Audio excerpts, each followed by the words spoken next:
Hi there. Paris is quite popular destination, especially when it comes to cinema. You probably know that there are many Arthouse cinemas in the city. Did you also know that there's a theater decorated with Egyptian-style aesthetics? This historic theater was launched over 100 years ago. The Louxor is a unique artificial gem located on the Boulevard de Magenta in Paris. The cinema was built in 1921 by Henri Zipsy on the site of a department store. The building houses a large theater with two balcony levels and a gorgeous design. Apart from the main auditorium, there are two screening rooms in the basement of the theater. The building also has an art gallery space and an aesthetically brilliant Art Deco style bar. The cinema's architectural style is quite interesting.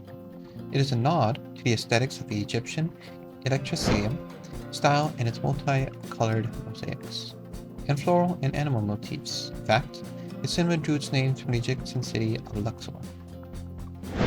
The main auditorium feels like a time capsule, replete with elements characteristic of the Roaring Twenties. The two screening rooms in the basement also have Egyptian themes.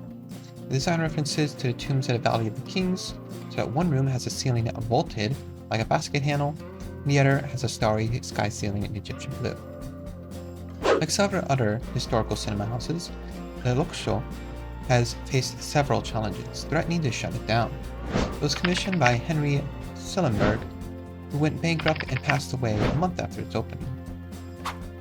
The theater was put into liquidation and brought a few months later by Paul Poignet's Lotietti Cinema Society.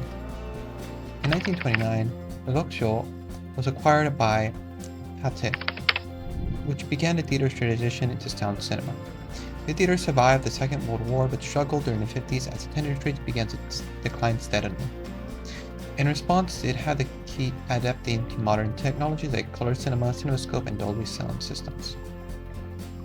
The building underwent two renovations in 1954 and in 1964, where the original structure was left largely untouched.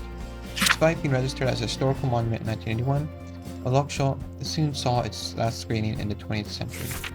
Pathé sold the theater to the brand Tutti, which had to stop the modification after failed modifications of the building. The Louxor was converted into a Caribbean nightclub called La Déhovade, which was renamed Megatown in 1987 and became the largest gay disco in the city. Megatown closed in 1988 and the building was largely abandoned since the death of its owner in 1990. With the turn of the new millennium, local residents and associations began to rally around the Louxor. They mobilized to demand the city buy the theater and restore it to its glory. After 2 years of its demands, a deal was worked out between Tutti and the city. The city bought the building in 2003 and renovations began in 2008. The cinema was finally reopened in 2013, 30 years after its last screening. The Louxor is a fairly popular with residents and tourists alike. It frequently screens classics along with the latest releases. This Egyptian-style French house cinema thus remains an important part of the history of the birthplace of cinema. Thank you for watching, and let us know what topics you'd like to hear more about, and don't forget to like the video and subscribe to our channel.